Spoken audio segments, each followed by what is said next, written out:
जो घोड़ा है वो बलि को प्रदान कर दिया, जो ऐरावत हाथी है वो इंद्र को दे दिया। जैसे ही समुद्र मंथन पुनः प्रारंभ किया तो आकाश मंडल पर बिजली चमकने लगी, हवाएं चलने लगी, चारों तरफ से गुंजायमान होने लगी, आवाज आने लगी। बिजली के समान उस समुद्र मंथन के बीचों बीच से माता लक्ष्मी का प्राकट्य हुआ। माता लक्ष्मी वहां पर आई, सारे पुनः समुद्र मंथन किया तो धनवंती सारे देवताओं को पिला दिया और देवासुर संग्राम छिड़ गया। सारे देवताओं ने अमृत का पान किया हुआ था, सारे देवताओं ने अमृत का पान किया था, इसीलिए सारे देवता जीत गए, सारे देवता हार गए।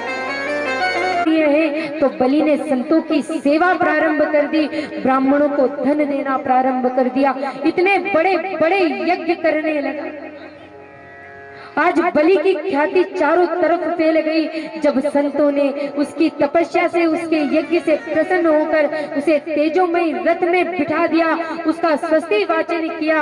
आज बलि से बड़ा पराक्रमी इस संसार में, बलि से बड़ा योद्धा और कोई नहीं है। जैसे ही ये बात बृहस्पति जी को पता चली, सारे देवताओं से कहा कि स्वर्ग को खाली कर दो, बलि आने वाला है। वो बलि आज संतों का आशीर्वाद लेकर आ रहा है, जिससे तुम सब देवता नहीं जीत सकते। आज बलि ने स्वर्ग पर आक्रमण किया और स्वर्ग पर पुनः अपना आधिपत्य जमा लिया। सारे देवता हाहाकार करने लगे, त्राही त्राही करने लगे, अब कहां जाए, अब हम कहां जाए। सबके सब रोने लगे। इधर कश्यप पत्नी अदिति जो देवताओं की माता है, वो भी रुदन करने लगी कि मेरे पुत्रों के साथ ही हमेशा यही होता है, मेरे पुत्रों को ही इतना कष्ट क्यों मिलता है। अब देखिए, इतना जतन करने के बाद, समुद्र मंथन करने के बाद अमृत प्राप्त हुआ और बलि ने उसको जरा सा भी रहने नहीं दिया और उसी क्षण आक्रमण कर दी। कश्यप जी महाराज अदिति मैया को समझाते हैं, कहते हैं देवी इसे रोने से क्या होगा, तुम्हें एक व्रत करना है, पयो व्रत, जिसे 12 दिन तक प्रतिपदा से लेकर द्वादशी पर्यंत तक ये व्रत किया जाता है, जिसमें केवल दुग्ध का आहार लिया जाता है। जिसे संतान नहीं हो रही, वो स्त्री अगर इस व्रत को करे तो उसके घर संतान की प्राप्ति अवश्य हो। 12 दिन तक केवल दुग्ध का आहार और भगवान नारायण की सेवा, ये करें। आज कश्यप जी महाराज ने ये व्रत अदिति मैया को बताया और अदिति मैया ने जब ये व्रत किया तो उनके घर साक्षात स्वयं नारायण पुत्र बनकर पधारे हैं बटुक बामन भगवान के रूप में। आज बटुक बामन की गण थे, जितने ब्राह्मण देवता थे सब प्रसन्न हो गए, सब खुश हो गए कि आज हमारे कुल में भगवान का प्राकट्य हुआ है, आज हमारे कुल में भगवान ने जन्म लिया है, आज हमारे बीच आए हैं। सारे संत जन ने स्वस्ति वाचन किया, ब्रह्मा ने मेखला धारण कराई, कश्यप जी ने कमंडल दे दिया, माता सरस्वती ने वीणा धारण करवाई। सभी देवताओं ने, सभी संतों ने अपने अपने आशीर्वाद दिए। जो बृहस्पति जी थे उन्होंने बटुक बामन भगवान के कान में गुरु मंत्र दे दिया और उसे अपना शिष्य बना लिया। आज बृहस्पति जी ने एक ही बात कही कि पुत्र जो भी आपको दक्षिणा में आए, जो भी आपको दान में आए, वो सब मुझे समर्पित करना है। अब छोटे से बामन भगवान, बावन उंगल के भगवान हैं। आज छोटे से भगवान हर जगह भिक्षा लेने जा रहे हैं, जहां से जो भिक्षा मिलती वो अपने गुरुदेव को लाकर दे देते। गुरुदेव ने कहा ये छोटी मोटी भिक्षा से मेरा कोई काम नहीं चलने वाला, अरे मुझे तो 3 लोक की संपत्ति चाहिए, मुझे तीनों लोक चाहिए। बामन भगवान कहते मैं छोटा सा बालक, नन्हा सा बालक, मुझे 3 लोक की संपत्ति कौन देगा? अरे कोई मूर्ख ही होगा जो मुझे इतना सब कुछ देगा। और आप ही बताइए मैं कहां जाकर मांगू? गुरुदेव मुस्कुराकर कहते हैं, वाह कन्हैया, अरे कैसी लीला है, सब कुछ जानते हुए भी मुझसे पूछ रहे हो। सब कुछ तो जानते हो फिर भी मुझसे पूछ रहे हो। आज गुरुदेव की आज्ञा पाकर गुरुदेव ने कहा कि जाओ उस बलि के द्वार पर, और वो बलि आज इतना बड़ा दानी है कि अगर तुम उससे सब कुछ भी मांगोगे तो वो तुम्हें दे देगा। उसी के द्वार पर जाकर तुम्हें 3 लोक की संपत्ति लानी है, 3 लोक लाने हैं। आज छोटे से बामन भगवान जिनके हाथ में छतरी है, आज धीरे धीरे पैदल पैदल अपने नन्हे पांव से, अपने नन्हे चरण से बलि के द्वार की ओर बढ़ रहे हैं। जहां बलि यज्ञ कर रहा था उसके द्वार पर गए। जैसे ही बलि ने भगवान वामन के रूप को देखा, भगवान वामन के रूप को देखा, ऐसा लगा जैसे मानो मूर्ति में प्रतिमा मेरे सामने खड़ी है। अरे इतना सुंदर, इतना मनमोहक रूप है उनका, इतना प्यारा कि बलि एक क्षण, एक पल के लिए तो पूरे संसार को भूल गया, पूरे संसार को भूल गया। उसे कुछ नहीं पता कि उसके आसपास क्या चल रहा है। वो केवल और केवल वामन भगवान को निहार रहा है, उन्हें देख रहा है। जैसे ही भगवान ने उससे कहा, बलि मैं तेरे द्वार पर आया हूं। आज बलि मन से कह रहा है भगवान से कि भगवान मांगो, आप जैसे संत मेरे यहाँ आए हैं, ये मेरे जीवन का सबसे बड़ा सौभाग्य है। भगवान कहते तुम्हारी इतनी बात सुनकर तो मैं आया हूं, पर मुझे तुमसे कुछ चाहिए नहीं, मुझे तुमसे कुछ लेना नहीं है। बलि कहता है आज मेरा मन है आपको देने का, और मेरी इच्छा है कि मैं आपको कुछ दूं। आप मांगो, आप मांगो।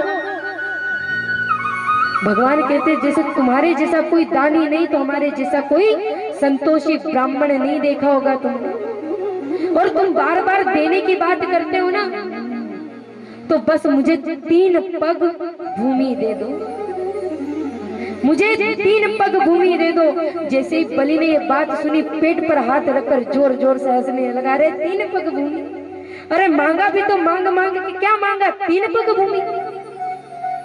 अरे कुछ और मांगो, मैं इतना धन दूंगा कि आपके पास कभी कमी नहीं होगी। वामन भगवान कहते हैं मैंने पहले ही कहा तेरे जैसा दानी नहीं तो मेरे जैसा संतोषी भी कोई नहीं है। तूने प्रहलाद के वंश में जन्म लिया है। आज अपने पूर्वजों की बात सुनकर बलि और आकर्षित होने लगा। अब बलि ने कहा आपको ये जितनी भी भूमि दिख रही है, जहां तक आपकी नजर जा रही है वहां तक देख लो। जहां से आपको 3 पग भूमि नापनी है वहां से। आचार्य जी महाराज को देख रहे थे, तभी शुक्राचार्य जी महाराज समझ गए कि ये वही छलिया है जो आज बलि को छलने आया था, जो समुद्र मंथन के समय अमृत हमसे चुरा कर लेकर चला गया था। ये वही छलिया है जो आज यहाँ हमें छलने आया है। शुक्राचार्य जी महाराज दौड़े दौड़े बलि के पास गए। बलि मना कर दे, कुछ नहीं देना, भगा दे इन्हें, बस इन्हें पहुंचा दे द्वार से वापस। बलि कहता मांगने को तो मैंने ही कही थी। अरे मैंने मांगने को कही और आज नहीं मना कर दूं। शुक्राचार्य जी कहता मूर्ख तुझे पता है ये है कौन? अरे ये वही छलिया है जो मोहिनी रूप लेकर आया था और तुम्हारे मुंह के पास से अमृत लेकर चला गया था। ये आज यहाँ तुझे कंगाल करने आया है। अरे मना कर दे। पर बलि कहता महाराज मैंने खुद ने इन्हें देने के लिए विवश किया, मांगने के लिए विवश किया है। और आज अगर मैं अपने वचन से हट जाऊंगा तो मैं सबसे बड़ा बोझ कहलाऊंगा, क्योंकि पृथ्वी जितने पापियों के बोझ से दबी नहीं है उतनी असत्य के बोझ से दबी हुई है। पाप कर हम भूल जाते हैं, सत्य कर हम भूल जाते हैं, पर जो असत्य है वो पृथ्वी पर भार बनकर पड़ा रहता है। बलि कहता आज मैं पीछे नहीं हटूंगा। अगर ये सच में कोई ब्राह्मण देवता है तो अपनी 3 पग भूमि लेकर ये यहाँ से चले जाएंगे। और अगर ये वो नारायण है तो गुरुदेव विचार करो कि जो जगत को देता है वो आज मेरे घर भिखारी बनकर खड़ा है, आज मेरे घर मांगने आया है, तो आज मुझसे बड़ा दानी संसार में कौन होगा। अरे आज ये मुझसे मांगता है, पूरे संसार को दे रहा है, तो आज तो मैं पीछे नहीं हटूंगा। गुरुदेव को बड़ा क्रोध आया, बोले मूर्ख, समझा रहा हूं समझ ही नहीं रहा। बोले जा, तू इतना देने की बात करता है तो श्रीहीन हो जाए। आज शुक्राचार्य जी महाराज श्राप दे देते हैं। अब जैसे ही बलि संकल्प लेने वाला होता है तो शुक्राचार्य जी महाराज विचार करते हैं कि है तो अपना ही पुत्र, अपना ही शिष्य, इसका गलत कैसे होने दूं। जैसे ही संकल्प के लिए जल का पात्र उठाता है, शुक्राचार्य जी महाराज उसके अंदर जाकर बैठ जाते हैं। उसके अंदर जाकर बैठ जाते हैं। बलि बार बार प्रयास करता है, जल नहीं आता बाहर। बामन भगवान कहते हैं बलि तुम्हारा पात्र मुझे दो, तुम्हारा पात्र बहुत पुराना हो गया है, जल बाहर नहीं आ रहा है, अभी इधर आओ।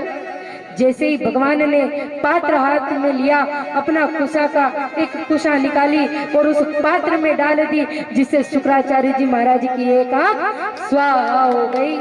शुक्राचार्य जी महाराज भागते नजर आए। बलि ने आज बलि के घर स्वयं भगवान मांगने आया। तेरे द्वार खड़ा भगवान, भगत भर दे रे झोली। तेरे द्वार पर वो भगवान खड़ा है और आज तुझसे बड़ा दानी संसार में कोई नहीं है। आज बलि अपने भाग्य की प्रशंसा करता है और आज हम कहते हैं कि भगवान एक बार तू हमारे पास आ, तुझे जाने नहीं देंगे। आज प्रेम से और भाव से भगवान से प्रार्थना करते हैं कि भगवान जैसे बलि के द्वार पर तू गया था, एक बार हमारे द्वार पर भी आ जा। तेरे द्वार खड़ा भगवान, भगत भर दे रे झोली, भगत भर दे रे झोली। तेरे द्वार खड़ा भगवान, भगत भोला गगन सारा, तो टूटी है सारी धरती देख रे, भोला गगन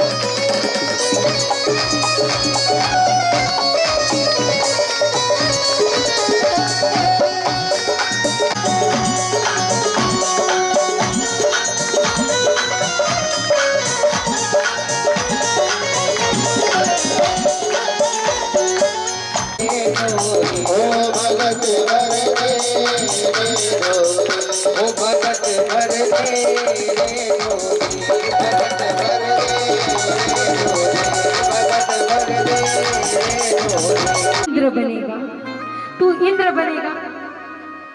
जब बलि को इतनी बात कही तो बलि उनके चरणों में गिर गया और कहने लगा, कन्हैया नारायण, केवल मेरी एक प्रार्थना है कि जैसी ये मनमोहक छवि आज मुझे आपकी दिखाई दे रही है, इसके रोज मैं दर्शन करूं, इसके रोज मैं दर्शन करूं, मुझे दर्शन मिले। तो आज भगवान बलि के द्वारपाल बन गए, सुतल लोक में उनके द्वारपाल बनकर खड़े हो गए। कहते भगवान से धन संपत्ति ये मत मांगो कि भगवान हमें ये दे दे, भगवान हमें ये दे दे। नहीं, भगवान से मांगो कि भगवान तू हमारा हो जा, भगवान आप हमारे हो जाओ। तो भगवान सब कुछ छोड़कर हमारे पीछे पीछे नाचने लगे। आज बलि ने भगवान से उनकी सुंदर सी झांकी का दर्शन मांगा, सोई भगवान बलि के द्वारपाल बन गए। जैसे ही नारद जी को ये सूचना मिली, माता लक्ष्मी जी के पास गए और कहा कि आपके स्वामी की तो विदेश में नौकरी लग गई है, वो तो बलि के द्वारपाल बन गए हैं। जैसे ही माता लक्ष्मी को पता चला तो दौड़ी दौड़ी बलि के द्वार गई और जाकर बलि के हाथों में राखी बांध दी और कहा कि मैं तुम्हारी बहन हूं और मैं तुमसे उपहार में केवल अपने स्वामी को मांगने आई हूं, मुझे मेरे स्वामी दे दो। आज बलि ने माता लक्ष्मी को उनके स्वामी समर्पित कर दिया। ये प्रेम की पराकाष्ठा है, ये प्रेम है जो भगवान की ओर हमें खींचता चला जाता है। ये तो हो गई अष्टम स्कंद की, ये मनवंतरों की बात हो गई। अब आता है नवम स्कंद जो बड़ी पावन पवित्र। देखो यहाँ अनेक कार्य चलते रहेंगे, अभी थोड़ा भागी भी लगी रहेगी, पर आप बार बार वहां जाओगे तो फिर मैं बार बार वहां जाऊंगा, क्योंकि आपके पीछे पीछे मैं हूं, आप मेरे पीछे हो और मैं आपके पीछे हूं। तो आप अगर वहां जाओगे तो आपके पीछे पीछे मैं भी वहीं जाऊंगी। अब मुझे कैसे पता कि आप दीदी को देख रहे हैं, क्योंकि मैं भी उन्हीं देख, क्योंकि आपके पीछे पीछे तो हूं हुए और इन्हीं से सूर्यवंश प्रारंभ हुआ है। आगे चलकर बड़े बड़े राजा हुए, युवनाश हुए, मानधाता हुए, मुचकुंद हुए, राजा हरिश्चंद्र हुए, अम्बरीश जी महाराज हुए और इन्हीं के वंश में आगे चलकर रघुनाथ। रघु की कीर्ति इतनी फैली कि ये वंश रघुवंश के नाम से जाना जाने लगा। इन्हीं वंश में बड़े बड़े राजा हुए। दशरथ जी महाराज, आज इस संसार में दशरथ जी महाराज से सब अवगत है। किसी से बोला जाए दशरथ जी को जानते हो तो हम क्या कहते हैं? हाँ, वो राम जी के पिता हैं।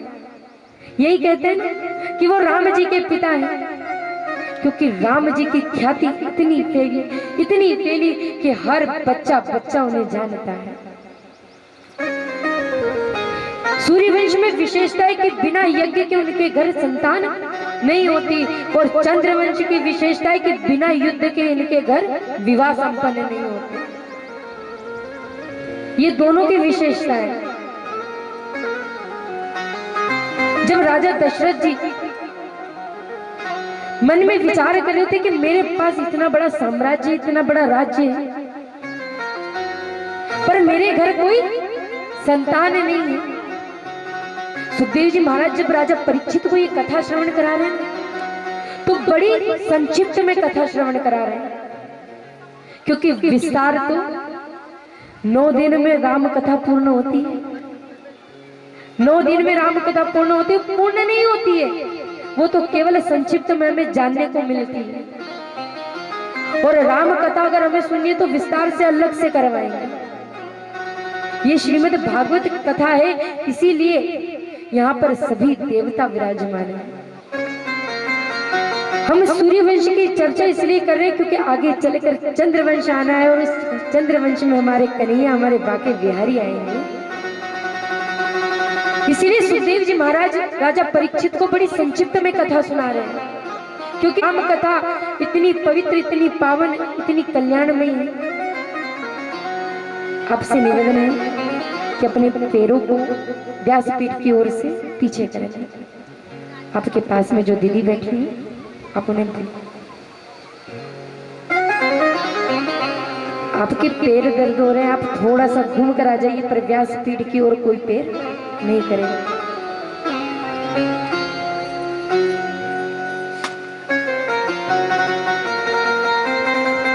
सुना रहे हैं क्योंकि उन्हें पता है कि एक बार अगर राम कथा में मन लग गया तो फिर सब कुछ चला जाएगा, क्योंकि इतनी पवित्र, इतनी पावन कथा है।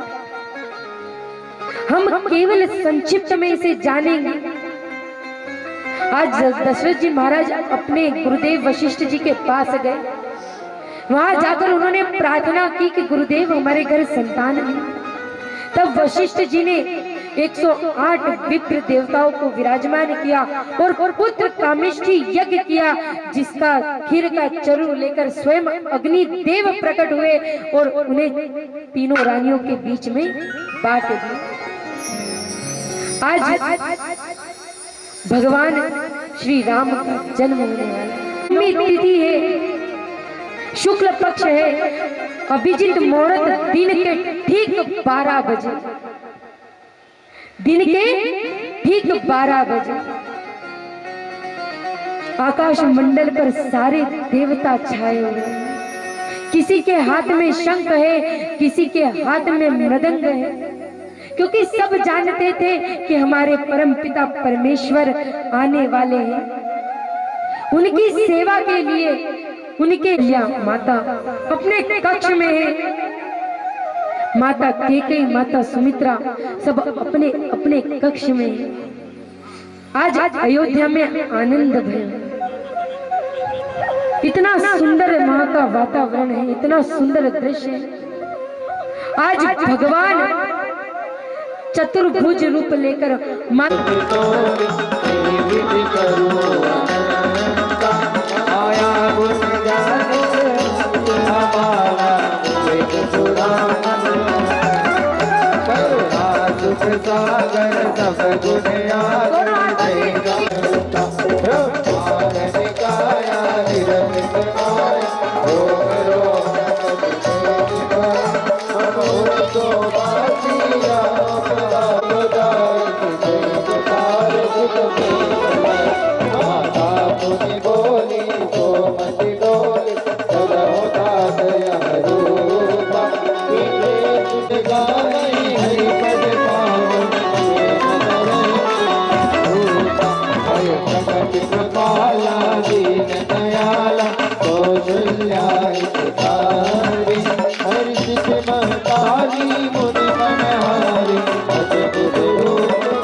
के अलावा उस कक्ष में कोई नहीं था। अब रुकनी नहीं चाहिए। सुनो रे राम कहानी, राम कहानी सुनो रे राम कहानी, कहत सुनत आए। सुनो रे राम कहानी, श्री राम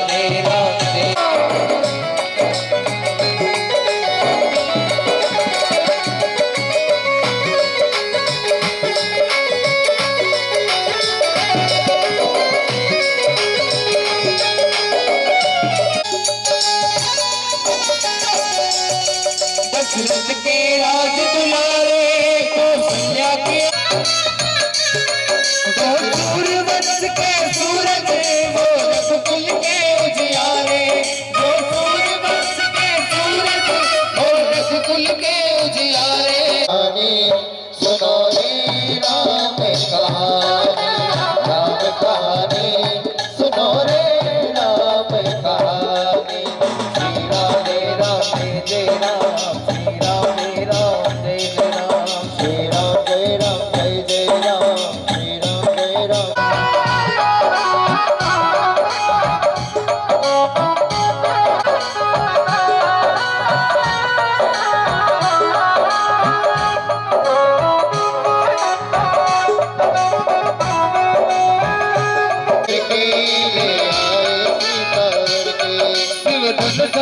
प्रभु करके ले आए सीतावर के, शिव धनुष भंग प्रभु करके ले आए सीतावर के। हर त्याग गए बनवासी किया का सिर धर के, हर त्याग गए बनवासी किया का। राम कहानी सुनो रे राम कहानी, राम कहानी सुनो रे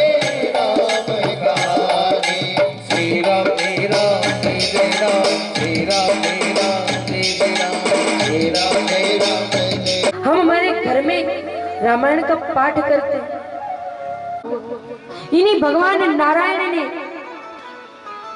गोकुल में पलना झूला, वृंदावन में लीलाएं की, मथुरा में गए कंस का उद्धार किया और कंस का उद्धार कर कर जरासंध ले गए।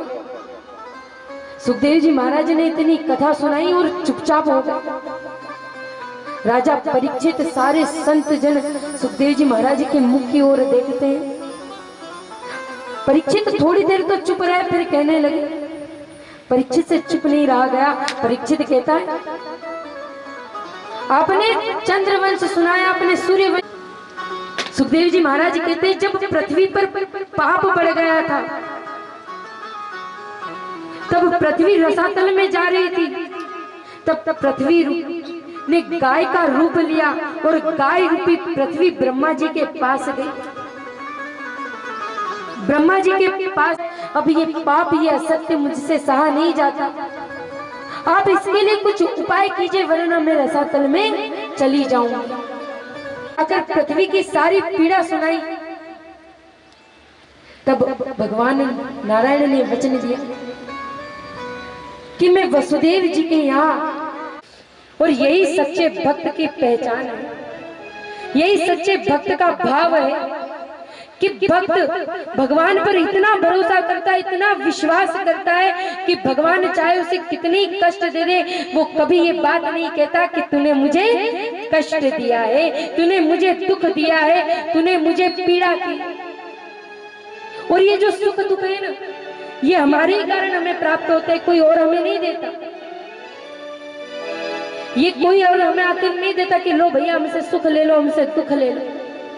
ये जैसा कर्म हम करते हैं, जैसा फल हम बोते हैं, कंस का जन्म हुआ है। जब उग्रसेन जी महाराज की पत्नी गर्भवती थी, तब वो एक दिन वन में गई फूल लेने को, तो वहां उन पर दुर्मिल राक्षस की दृष्टि पड़ गई। सारे संत जानते थे, श्री उग्रसेन जी महाराज के पास गए और जाकर उन्हें समझाया कि ये जो पुत्र है ये आपके कुल को नष्ट कर देगा, ये विनाशकारी है, अरे इसे त्याग दो। तब महाराज उग्रसेन जी ने एक टोपली में उस बालक को छोड़ दिया, नदी में, उस सरोवर में छोड़ दिया जहां सूरसेन जी महाराज जल अर्पण कर रहे थे, स्नान कर रहे थे। जैसे ही सूरसेन जी महाराज ने देखा कि कोई नन्हा बालक है, तो उसे डूबने से बचाने के लिए उसे पकड़ लिया और उसे अपने घर लेकर आ गए। आज वसुदेव जी महाराज और कंस का पालन पोषण एक साथ हो रहा है। इधर एक दिन नारद जी से कंस को पता चला कि मेरे पिता उग्रसेन हैं। सुई कंस ने मथुरा पर चढ़ाई कर दी, आक्रमण कर दिया, सारे बड़े बड़े राक्षस को, चाणूर और मुष्टिक जैसे राक्षसों को अपनी सेना में समर्पित कर लिया, सेना में भर्ती कर लिया और मथुरा पर आक्रमण कर दिया। चारों तरफ जहाँ यज्ञ हो रहे थे सारे यज्ञ बंद करवा दिए, ब्राह्मण को मारने लगा, पीटने लगा, संतों का अपराध करने लगा। तो उग्रसेन जी ने क्रोध में आकर कहा, अरे मूर्ख, तू इन संतों का अपराध करता है, अरे इनसे क्षमा याचना कर। कंस ने जैसे ही अपने पिताजी के मुख से ये बात सुनी, बोले ये बात आप करते हो जिसने मुझे जन्म लेते ही वन में जल में छोड़ दिया था। आज उग्रसेन जी महाराज को पकड़कर कारागृह में डाल दिया, चारों तरफ यज्ञ बंद करवा दिए। अगर यज्ञ करने हैं तो मेरे नाम के करो, नाम लेना है तो मेरा नाम लो। कंस महाराज ने बड़े बड़े राजाओं को डरा दिया। आज उनकी सेना में इतने बड़े बड़े राक्षस हैं कि कोई भी राजा उनसे युद्ध करने के लिए तैयार नहीं है। आज कंस के मन में आई कि चारों तरफ तो मेरी ख्याति फैली हुई है, सब लोग मुझे डरते हैं, पर मैं कुछ ऐसा करूं कि सब लोग मेरा मान सम्मान करें। तो ही उन्हें अपनी चाचा की बेटी का ध्यान आया, देवकी का, कि मेरी एक बहन है, क्यों ना मैं उसका विवाह कर दूं और विवाह में इतना सारा धन दूंगा, इतनी सजावट करूंगा कि सारे राजा देखते रह जाएंगे, सारे के सारे राजा देखने लगेंगे। आज देवकी मैया का वसुदेव जी के साथ विवाह करवाने के लिए कंस तैयार है। चारों तरफ मथुरा को सजा दिया है, चारों तरफ इतनी साज सज्जा करी, इतना भारी उत्सव मनाया है, जितना धन इतना धन दिया जितना किसी राजा ने देखा नहीं। इतना धन दिया है। आज चारों तरफ कंस की जय जयकार होने लगी कि देखो अपनी चाचा की पुत्री के लिए इतना सारा धन दे रहा है, अरे इतना अच्छा विवाह कराया। सारे लोग आकर उसकी प्रशंसा करने लगे। कंस के मन में अभिमान था कि उससे बड़ा और कोई नहीं है। आज जैसे ही विवाह संपन्न हुआ तो कंस ने मन में इच्छा की कि क्यों ना मेरी बहन को मैं ही उसके ससुराल में छोड़ कर आऊं। सोई अपनी बहन को रथ के पीछे खड़ा किया, वसुदेव जी को पीछे खड़ा किया और रथ की बाग डोर अपने हाथ में रख लिया और ढोल नगाड़े बजाते हुए बारात को लेकर जा रहा है। आज जैसे ही अपने महल से निकला, रथ लेकर थोड़ी दूरी पर गया, उधर से एक यति सन्यासी आ रहे थे। संत ने जैसे ही देखा कंस, सोई कंस को रोक लिया। अरे कंस कहाँ चला? अरे ये बहन देवकी को छोड़ने जा रहा है। अरे तुझे पता नहीं ये तेरी जो बहन है देवकी, इसका अष्टम गर्भ ही तेरा काल होगा और इसका अष्टम गर्भ ही तेरे इस अत्याचारों से मथुरावासी को बचाएगा। ये संत ने कहा। आज इस बात को सुनकर कंस महाराज ने जो रथ था रोक दिया और अपनी बहन देवकी को देखने लगा। ये मेरे काल को जन्म देगी। और आकाशवाणी ने ये नहीं कहा था कि इसका अष्टम पुत्र तेरा काल होगा या पुत्री तेरा काल होगा। उसने केवल इतनी बात कही थी कि अष्टम गर्भ तेरा काल होगा। पर जो देह के अभिमानी होते हैं, जिसे देह के अभिमान हो, वो इस बात को नहीं समझता। कंस ने मन में ठान लिया कि देवकी का 8वां पुत्र ही मेरा काल होगा। जैसे ये बात सुनी तुरंत देवकी को मारने दौड़ा, रथ से उसके केश पकड़ लिए और केश पकड़कर रथ से नीचे फेंक दिया और हाथ में तलवार ले ली और अपनी बहन को जिसका विवाह किया, जिसका कन्यादान किया, उसे मारने दौड़ा है। जैसे ही मारने दौड़ा वसुदेव जी महाराज ने हाथ पकड़ लिया। बोले महाराज कंस ये क्या करते हो? अरे ये क्या करते हो? ये अच्छे राजा की निशानी नहीं है। और आप किससे डरे हो? मृत्यु से। अरे जीवन का अंत ही रास्ता ही मृत्यु है। अगर हमारा जन्म हुआ है तो हमारी मृत्यु निश्चित है। इस मृत्यु से क्या डरना? अरे ये मृत्यु तो हमारी छोटी बहन है। अरे जब से हम जन्म लिए हैं, जब से हमारी छोटी बहन मृत्यु ने भी जन्म ले लिया है। और महाराज इससे डरकर आप कहां तक भागोगे? वसुदेव जी महाराज ने जब ये बात कही तो कंस कहता अरे जाओ। अरे इस समय अगर आपकी मृत्यु की बात कह देता तो आप भी इसे ऐसे ही मारने दौड़ते। अरे ये जो ज्ञान की बात है ये आप अपने तक रखो। अरे ये मेरे अष्टम गर्भ को, मेरे काल को जन्म देने वाली है। अरे इसे कैसे छोड़ दूं? अरे कोई मूर्ख ही होगा जो छोड़ देगा। वसुदेव जी महाराज ने बार बार समझाने का प्रयास किया पर कंस माना नहीं। श्री वसुदेव जी महाराज ने कहा कि आपको इसके पुत्र से भय है, इससे नहीं। अरे इसका जो भी पुत्र होगा मैं आपको समर्पित कर दूंगा।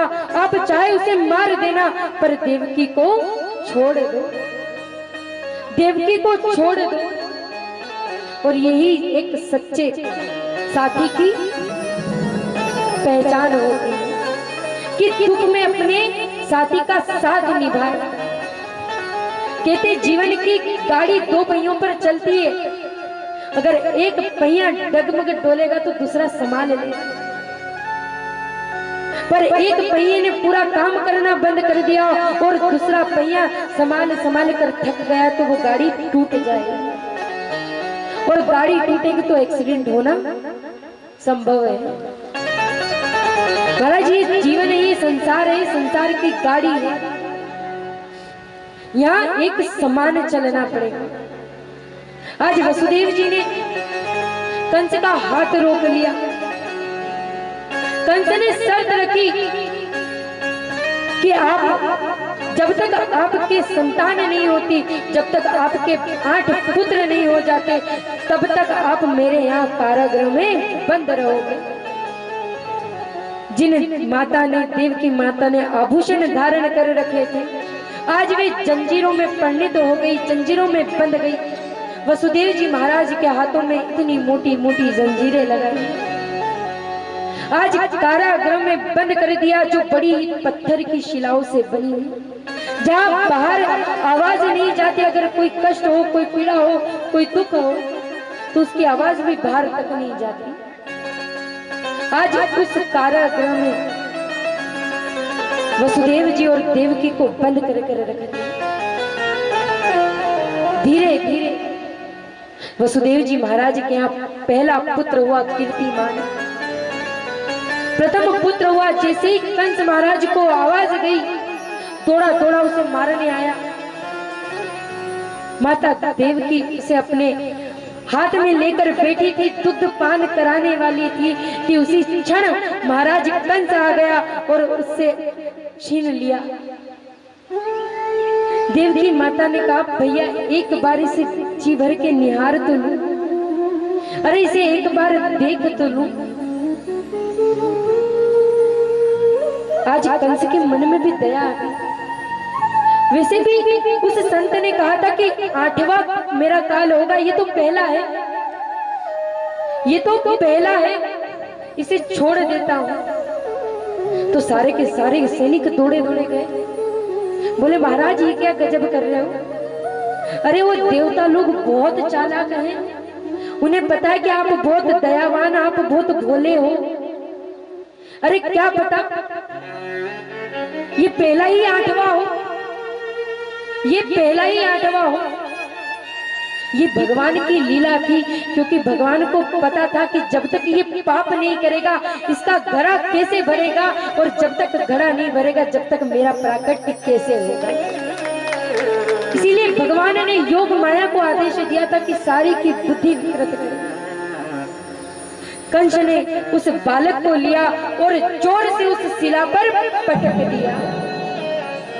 ऐसे कर कर कंस ने 6 बालकों को मार दिया। जब 7वां बालक होने वाला था, तब मेरे कन्हैया को, मेरे गोविंद को बड़ी चिंता हुई कि ये 7वें तो मेरे लक्ष्मण जी हैं, ये 7वें तो मेरे शेषनाग हैं, और यहाँ तो मामा श्री को पता लगते ही मामा श्री दौड़े दौड़े आ जाते हैं मारने। इनकी रक्षा कैसे करूं? जब परीक्षित ने ये बात सुनी, तो परीक्षित कहते हैं कि सुखदेव जी ऐसा क्यों? जब राम जी का जन्म हुआ था तो लक्ष्मण जी बनकर आए थे, तो छोटे भैया बनकर आए थे, यहाँ बड़े भैया क्यों बनकर आ गए? यहाँ बड़े क्यों बनकर आ गए? सुखदेव जी महाराज कहते हैं, जब छोटे बनकर आए थे तो भैया ने सेवा नहीं करने दी थी, तो यहाँ बड़े बनकर आए सेवा करने ली कि डांट फटकार कर जैसे भी हो कन्हैया की सेवा करेंगे। इसीलिए आज बड़े बनकर आए हैं।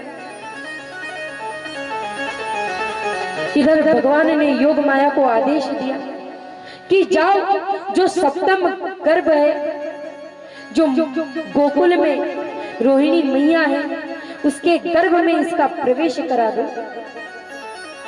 आज योग माया ने सबको निंद्रा में लीन कर दिया, और जो सप्तम गर्भ था वो रोहिणी मैया के गर्भ में भेज दिया। अब धीरे धीरे आ रहा है भादों का महीना, धीरे धीरे भादों का महीना आ रहा है, कन्हैया का प्राकट्य होने वाला है। इधर जैसे ही नारद जी को पता चला कि भैया हमारे कन्हैया आने वाले हैं, तो जरा महाराज कंस को सूचना तो देकर आओ, कंस को बता कर कहो कि हमारे कन्हैया आ रहे हैं। सोई कंस के पास नारद जी दौड़े दौड़े गए। जैसे ही नारद जी को देखा, कंस की भी रात की नींद उड़ी हुई थी कि 8वां आने वाला है, 8वां आने वाला है, 8वां आने वाला है, 8वां आने वाला है। कंस को चैन नहीं पड़ रही थी भैया कि 8वां आने वाला है, जैसे ही आए उसे मार दो, उसे मार दो। अब महाराज 8वां आया नहीं, उसके पहले नारद जी महाराज आ गए। नारद जी महाराज को देखकर कंस ने प्रणाम कहा और कहा, महाराज आप तो त्रिकालदर्शी, आप तो सब कुछ जानते हो, तो बताओ वो 8वां कैसा होगा? कहीं वो जन्म लेते ही भागने लगे तो मैं उसे पकड़ लूं और उसे मार दूं। नारद जी ने कही, अभी मैं तुझे बताता हूँ 8वां कैसा होगा, अभी मैं तुझे बताऊं, रुक। नारद जी ने मुंह को गंभीर बना लिया और कहते हैं 8वां काला काला होगा, काला काला होगा भैया 8वां, और तुझे मारेगा, वो तेरा काल होगा। अब भैया देख लेना, भागता नजर आए तो पकड़ लेना। नारद जी महाराज इस प्रकार डरा कर चले गए कि महाराज कंस अपनी आंखें बंद करे, सोई काला काला दिखे तो पूरे महल में कहने लगे, अरे काला आ गया, काला आ गया, काला आ गया, मुझे मार देगा, मुझे मार देगा। जैसे ही भोजन करने बैठे, अगर सब्जी में कोई काला जीरा भी दिख जाए, रई दिख जाए, तो भोजन छोड़कर भागने लगे, अरे काला आ गया, काला आ गया, काला आ गया, मुझे मार देगा, मुझे मार देगा, मुझे मार देगा। अब तो हर पल हर क्षण केवल और केवल कंस महाराज को उस काले की चिंता है कि काला कब आएगा, काला कब आ रहा है, काला कब आएगा। इधर धीरे धीरे भादों का महीना है, कृष्ण पक्ष है, तो है गोकुल की बात, ये तो है मथुरा की बात। हम गोकुल में भी देखें, गोकुल में नंद बाबा है जो दिन रात ये जप कर रहे हैं, ये माला कर रहे हैं कि अभी तो मेरे यहाँ पुत्र हुआ नहीं, अभी तो भयो नहीं, जाने कब भयोगो, अभी तो भयो नहीं, जाने कब भयोगो, अभी तो भयो नहीं, जाने कब भयोगो। वहां वो लोग ये चर्चा कर रहे हैं और यहाँ कारागृह मंदिर के समान हो गया है, मंदिर बन गया। आज चारों तरफ आकाश मंडल पर देवता छाए हुए हैं। आज भगवान श्री कृष्ण हमारे बीच में पधारने वाले हैं, आज कन्हैया हमारे बीच में आने वाले हैं।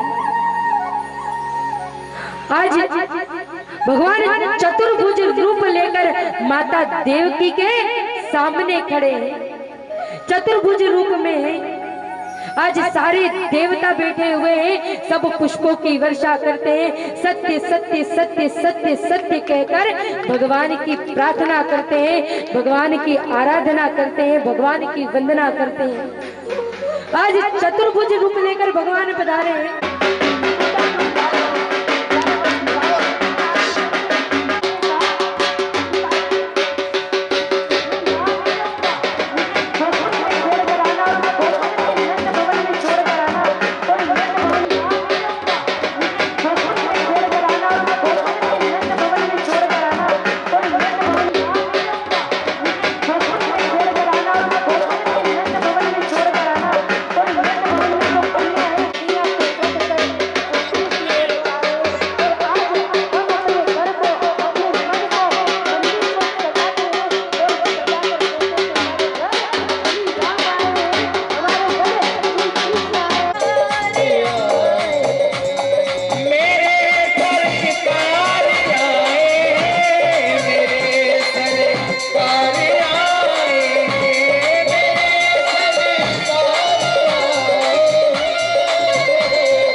कन्हैया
होली खेल रहे माँ के बिहारी आज रंग बरस रहा होली खेल रहे माँ के बिहारी आज रंग बरस रहा और झूम रही दुनिया सारी और झूम रही दुनिया सारी आज रंग बरस रहा होली होली होली होली होली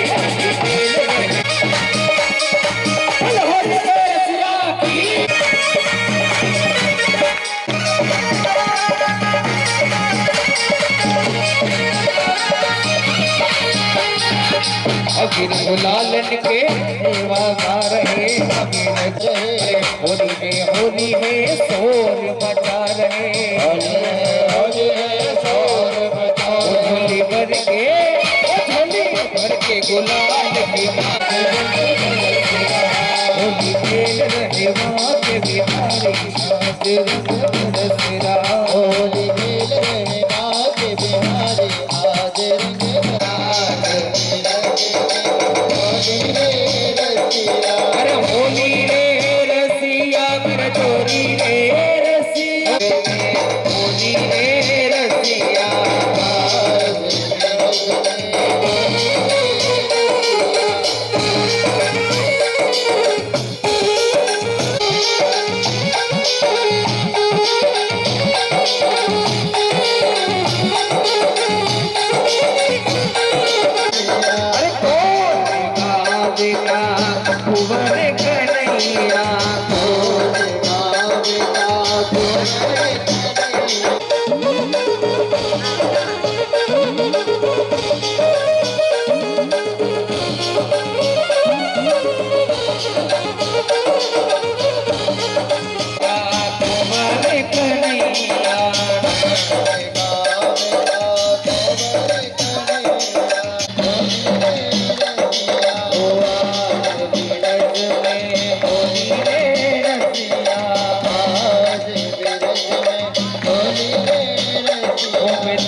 मैं तो मलूंगी गुलाल तेरे गालन पे मैं तो मलूंगी मैं तो मलूंगी गुलाल तेरे गालन पे मैं तो मलूंगी मैं तो मलूंगी गुलाल तेरे गालन पे मैं तो मलूंगी अरे हाथी में तो मलूंगी हाथी में तो मलूंगी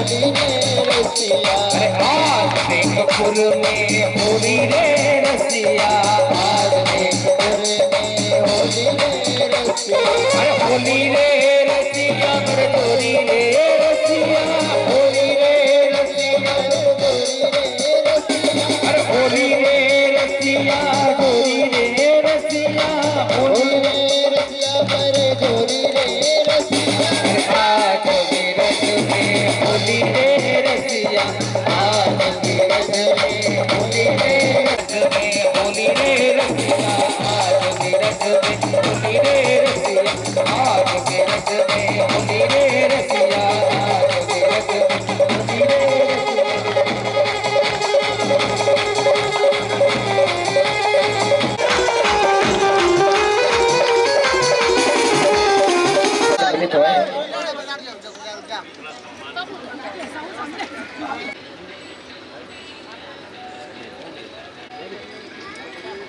इतनी दूर से ज्यादा दूर भी नहीं कह सकते, पर कथा सुनने आई है। अपने साथ खुद अकेली नहीं है, ये भक्त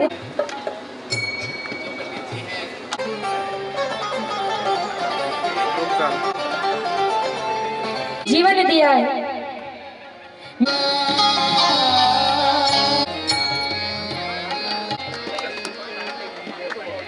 ऐसी स्थिति तक निर्मिला बैठा दिया, मधुर सेवा प्रदान करें जो निरंतर यहाँ पर बड़ा अच्छा साउंड यहाँ पर लगा के रखे। तेरी आरती गाओ आके बिहारी, तेरी आरती गाओ प्यारे आरती को गाओ, आरती गाओ प्यारे आरती को गाओ, आरती आरती गाओ प्यारे आरती को गाओ, श्याम सुंदर तेरी आरती गाओ, श्याम सुंदर तेरी आरती गाओ।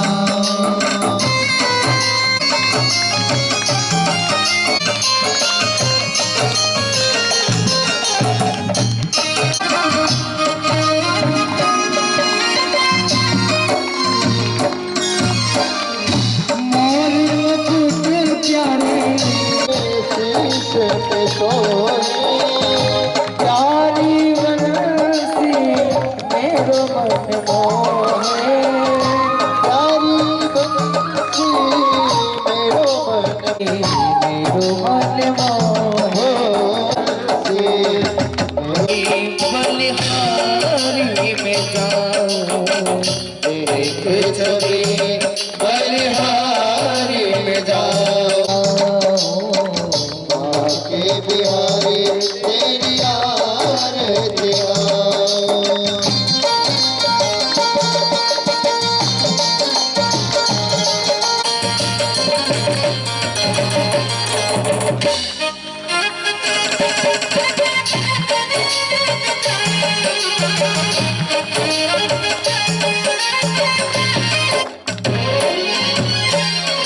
चरणों सारी दुनिया सारी हो, जिसने सारी दुनिया तारी, दुनिया तारी, उन चरणों के में दर्शन पाओ, उन चरणों के में दर्शन पाओ, सेवा के बिहारी तेरी आरती गाओ, सेवा के बिहारी तेरी आरती गाओ।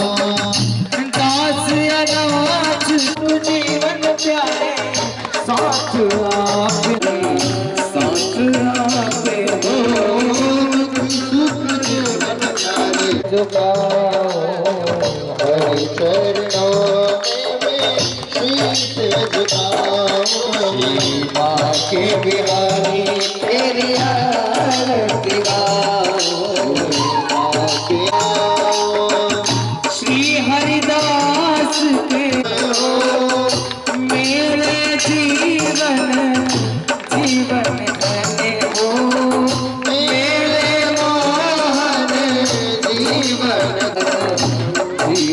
धन हो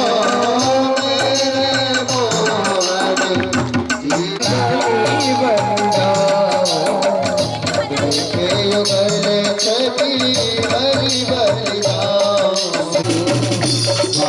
बिहारी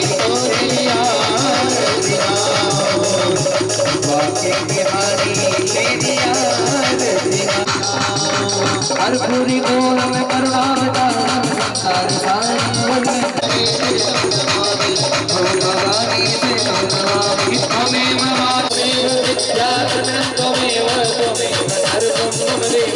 समर्पयामि जलम देवा विवंदनम आत्मा विवंदनम माहे गौधारणम गृहाणमत्रुपाजले ओम जगरे रेग्रमय जन्नते वास्तानि धर्माणि प्रथमाज्ञा सन्नोते हनकं महिमानः सचन्द्र चित्रपूर्वे सात्याः सन्ति देवाः ओम प्रचोदयात् ओम कात्यायने च विद्महे कन्याधा प्रियाय धीमहि तन्नो श्रीकृष्ण प्रचोदयात् ओम तत्पुरुषाय विद्महे महादेवाय धीमहि तन्नो रुद्र प्रचोदयात् च पुष्पाञ्जलिर्मया दत्तं गृहाणां परमेश्वर राङ्गाय सपरिवाराय सायुधाय सशक्तिकाय सामानाय भगवते श्रीमद्भागवत महापुराणाय नमो नमः चरणारविन्दे सबु हरे राम हरे कृष्णा कृष्ण हरे हरे हरे कृष्णा कृष्ण हरे हरे जय जय राम कृष्ण हरे जय जय राम कृष्ण जय जय राम कृष्ण जय जय राम कृष्ण हरि जय जय राम कृष्ण हरि जय जय राम कृष्ण हरि जय जय राम कृष्ण हरि ओम नमः शिवाय ओम नमः शिवाय ओम नमः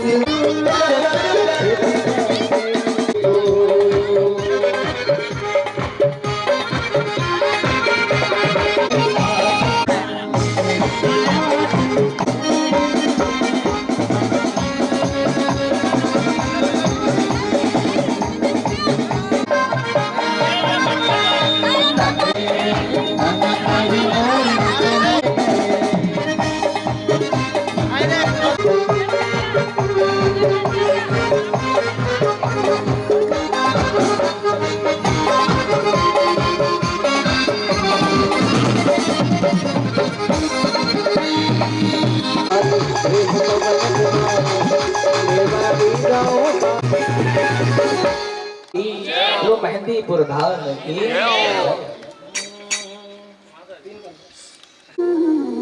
अपनी माँ ने वचन लिया था कि कोई कुछ भी मांगे कभी मना मत करना, और जो हारता कृष्ण भगवान ने ब्राह्मण का वेश बनाकर इनकी परीक्षा ली और इनका शीश दान में ले लिया।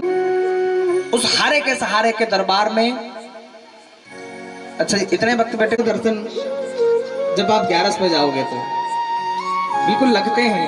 तो इतनी महिमा है इस बाबा की, तो आइए मिलकर के छोटे छोटे भाव, और क्योंकि मुझे लगता है यहाँ भाव कम सुनेंगे, और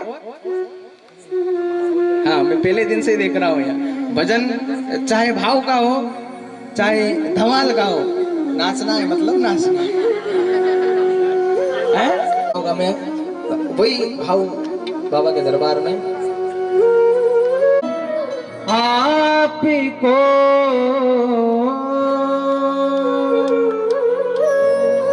हो सेवा में सांवरिया सगला खड़ा दिखे,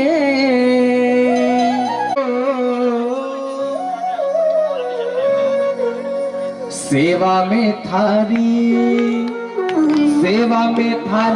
वो बने आज बिच जानो है। सेवा में थारी मैंने आज बिच जानो है। थन को बस आप ही हो,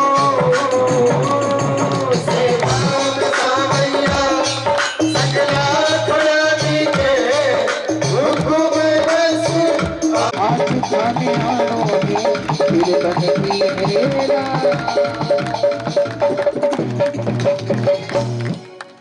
हरे लिख दे दे सावरिया सेठ दे दे मन प्यारा मालिक दे दे ओ सावरिया सेठ दे दे मन दे धारा भरा रे भंडार तो ना पड़े रे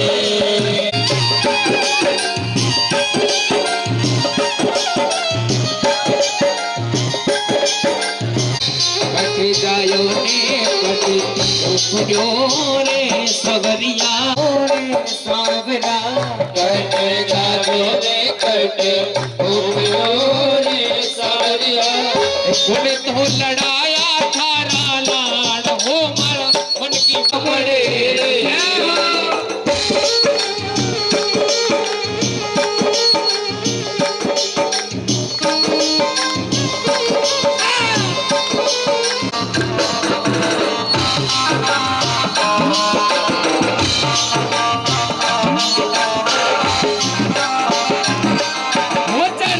पगड़ी बांधे कितना सुंदर लागे बिहारी कितना लागे कितना सुंदर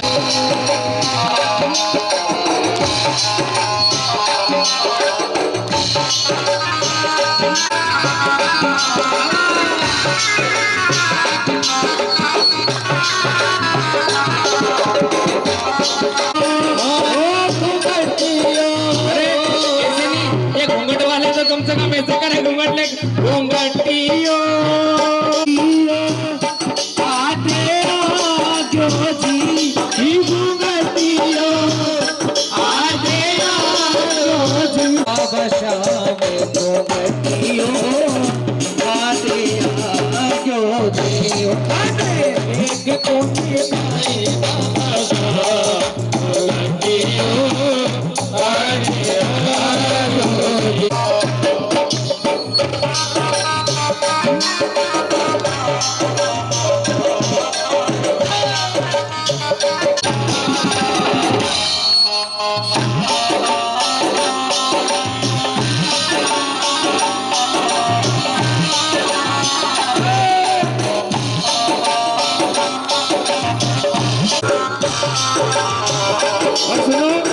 छोटो सो कन्हैया मेरो बांसुरी बजर वाले होकर शाम की दीवानी रानी नाचे होकर शाम की दीवानी रानी नाचे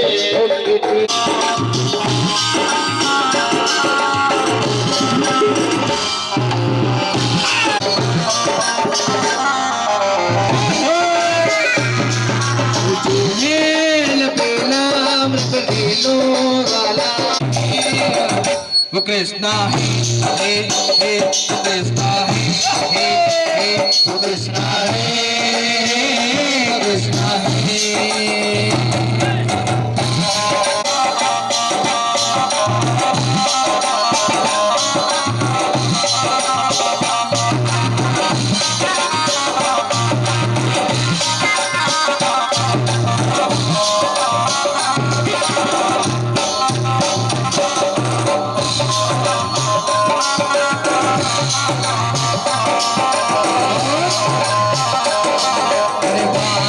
बांसुरिया पे घड़ो इतरा वे बांस की बांसुरिया पे घड़ो इतरा वे ओ बांस की बांसुरिया पे घड़ो इतरा वे बांस की बांसुरिया पे घड़ो इतरा तो हीरा मोटा की होती तो जाने कहीं करी तो कहीं करी तो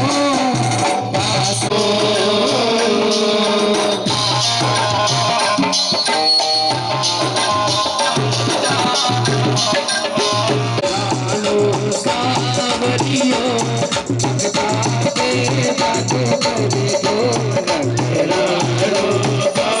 कर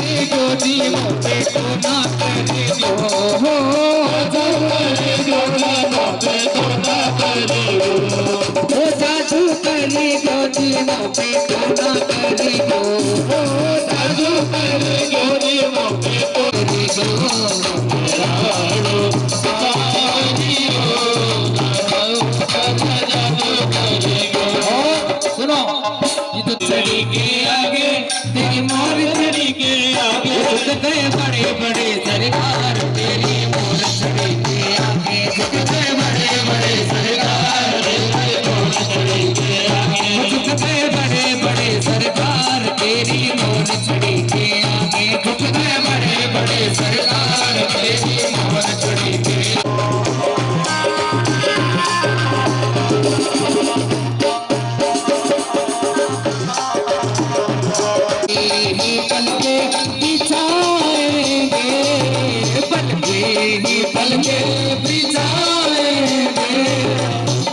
शाम प्यारे घर आएंगे जिस दिन शाम प्यारे घर आएंगे वो जिस दिन शाम प्यारे घर आएंगे वो जिस दिन शाम प्यारे घर आएंगे वो हरी वीणा की सुनो जी मान शाम तुम्हारे शीश पे दुआ